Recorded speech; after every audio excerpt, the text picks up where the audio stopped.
And नमस्ते everyone, सबैजनालाई मेरो भ्लगमा धेरै धेरै स्वागत छ। सो आज जुन 19, 2026,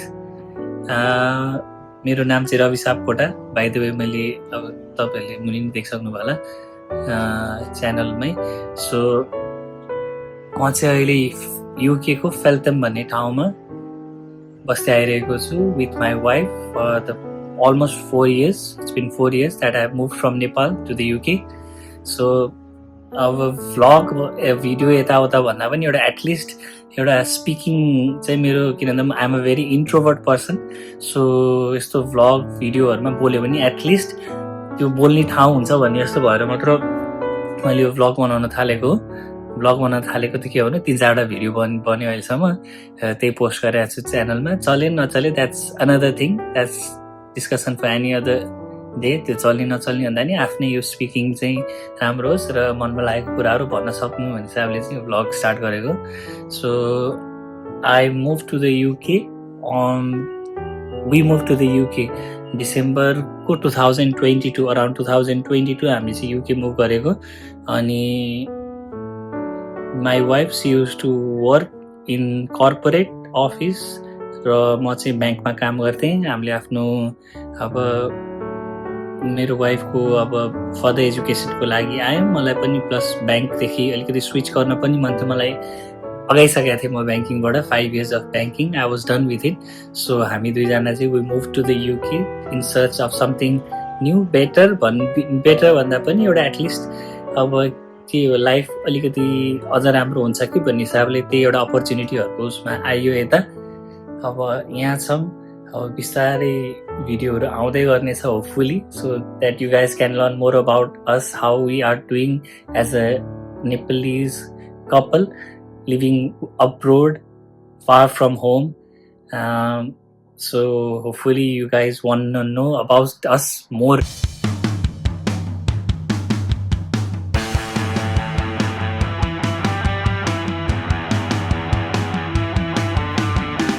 अझै हाम्रो बारेमा डिटेली भन्नुपर्दाखेरि अब हामी युके आउँदाखेरि अब नेपालमा त घर परिवारसँग बसिन्छ, सबैसँग बसिन्छ, सबैको माया प्रेम हुन्छ। अब जे भए पनि you always feel like you have someone to lean on, to who will support you in any situation. तर अब यहाँ यति टाढा यतिकै कोही नचिनेको ठाउँमा मुभ हुँदाखेरि we definitely had our reservations on how it would go. अब स्टार्टमा अलिअलि गाह्रो पनि भयो त, but there were people thankfully at that time at the right time at the right moment, जसले हामीलाई चाहिँ made us feel like we are still not far from home, even we are very far from home.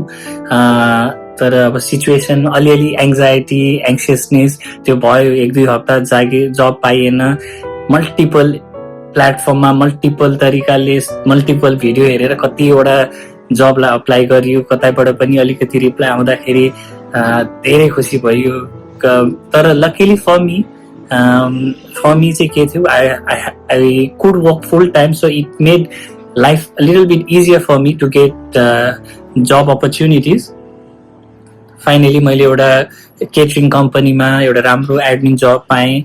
So मलाई त्यस्तो धेरै बेरसम्म भतारिनु यताउता केही पनि परेन। तर ह्याभिङ सेड द्याट, सो के हुन्छ भन्दाखेरि युके आउँदाखेरि you can't bring as much money as you can, so you have got limited amount of pound that you can bring in here, and उताबाट नेपालबाट यहाँ पठाउन पनि it's very difficult. You all guys know, जो चाहिँ बाहिर बसिरहनु भएको छ अथवा ट्राई गर्दै हुनुहुन्छ सबैलाई थाहा नै हुन्छ। So I still remember, it's a very personal thing for me. So first rent त हामीले आयौँ तिर्यौँ भयो, तर नेक्स्ट महिनादेखिको रेन्ट तिर्नको लागि, so because I had just work in that company for 2 weeks, so thankfully they were paying me weekly, so I had to tell the landlord that I could only pay half of the rent this week and half the other week. So that was the situation where it got little tight, but thankfully by the grace of God everything has been fine. After that there were challenges, but there were opportunities as well. So म त्यो कम्पनीमा grow हुँदै गएँ। They afford me skill worker visa, so at the moment I am on that, and on top of that my wife, she also got opportunity, and she is working in the same company as I do, so department are different, तर हामी एउटै कम्पनीमा काम गर्दैछौँ। अहिले दुःख सुख गरेर चल्दैछ जिन्दगानी। र अब चाहिँ धेरै कुरा गर्नुभन्दा अगाडि अब सिधा जिम गइन्छ, जिम गएर थोरै वेटहरू उचालिन्छ, त्यो पछाडि फेरि भेटौँला।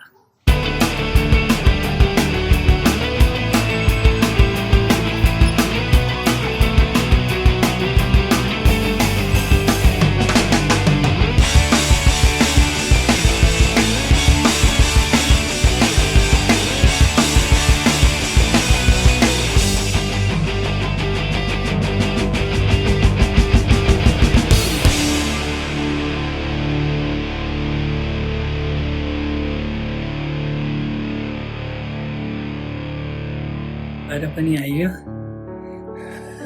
थाक्यो। मेन कुरा भनेको म जिममा चाहिँ बरु कन्सिस्टेन्ट हुन सकिरहेको छु, तर यो डाइट चाहिँ कहिले पनि कन्सिस्टेन्ट हुन सकेन। त्यही नै ठिक छ, जिम गरेर एटलिस्ट अलिकति कम भयो भने अनहेल्दी भइन्छ। अब फ्रेस भइन्छ, फ्रेस भए पछाडि यसो खानासाना के बनाउनुपर्छ डाइट पेल्नको लागि, त्यो खाए पछाडि सुत्छु, सुतेर उठे पछाडि अनि बेलुका के खाने भनेर त्यो पछाडि सोध्छु। अहिलेको लागि फ्रेस हुन गएँ। आजको वेदर यस्तो खतरा छ, के गर्नु। मेरो बुढीको पनि बिदा भयो, सँगै घुम्न जानुहुन्थ्यो, एक्लै त घुम्न जान नि अल्छी लाग्छ। अब गर्मीमा फेरि भित्र बस्न जस्तो गाह्रो केही हुँदैन। यो घरहरूमा, काठले बनेको घरमा गर्मी यस्तो नराम्रोसँग हुन्छ। काठमाडौँतिर त टाइल सिमेन्टहरू भएर त्यो खुट्टाहरू चिसो हुने, हावा अलिकति चिसो हुने त्यो कोठाभित्रको। यहाँतिरको त एकचोटि तात्यो भने यस्तो नराम्रोसँग तात्छ, त्यही भएर बाहिर जानु पर्ने। तर यसो बिच जाने वेदर छ, के गर्नु। तर बुढीको बिदा छैन, अब पर्सि चाहिँ बुढी र मेरो दुईजनाकै बिदा छ। त्यो दिन चाहिँ कहीँ गइन्छ। आजको चाहिँ यस्तो अल्छी लाग्दो दिन हुन्छ, त्यही पनि म भिडियो बनाउँदैछु, किन भन्दाखेरि अरू गर्नलाई केही छैन। आजको वेदर हेरौँ, यस्तो राम्रो छ। युकेमा यस्तो वेदर बिरालै भेटिन्छ, मात्र यस्तो ग्लोमी हुन्छ जहिले वेदर। आजको चाहिँ आकाश पनि यस्तो निलो। तर एउटा प्रब्लम भने गर्मी भने चाहिँ एक्कासी गर्मी आयो हुने रहेछ।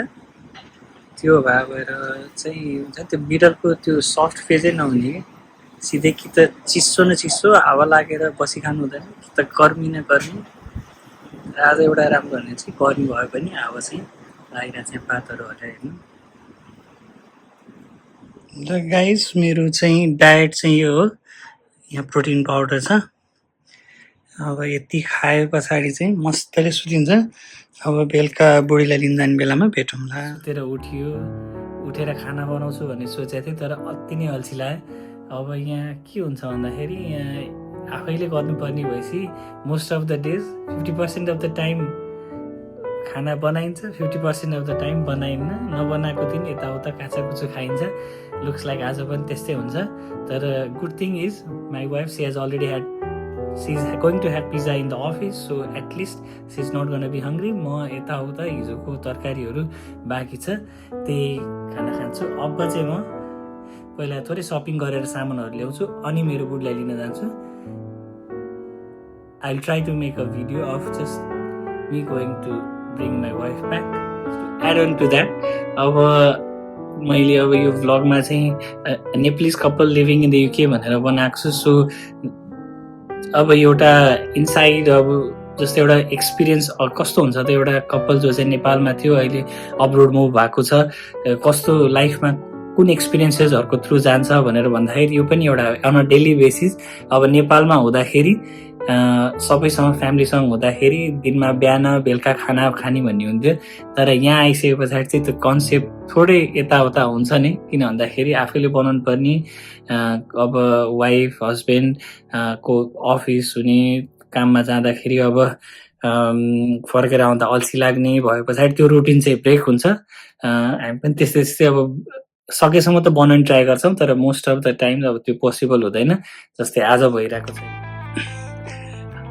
अब यो ठ्याक्क बुढीलाई पिकअप गर्न जाने टाइम भनेको चाहिँ बेस्ट टाइम हुन्छ जब हाम्रो बिदा मिल्दैन नि, अनि घरमा एक्लै बसेर हान्छ। त्यसोभरि त्यति बेला चाहिँ बुढीलाई पिकअप गर्न जाँदाखेरि चाहिँ अब चाहिँ बल्ल भेट्न पाइने भयो भन्ने हुन्छ।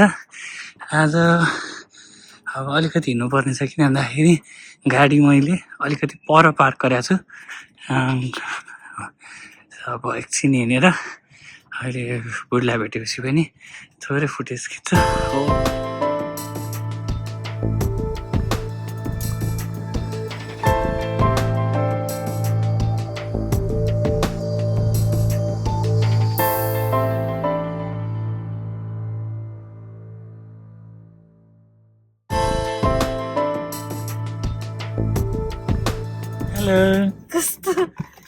कस्तरी मैले उयो साह्रै फेरि के अरे यो ड्रेस यस्तो नराम्रो आउँछ के गरे होला। कस्तो रह्यो त आज दिन? ठिकै रह्यो, रमाइलो थियो। फ्ल्यास अन भयो। बुढीलाई अफिसबाट लिएर पनि आयो। बुढी हाउ वाज योर डे? एकचोटि सोधिसकेँ त्यही पनि फेरि। That's why I get irritated के एउटै कुरा हुन्छ त्यही पनि म भ्लगको लागि भन्नु चाहिँ एकदम राम्रो रमाइलो भयो। यस, थ्याङ्क यू आजको भ्लग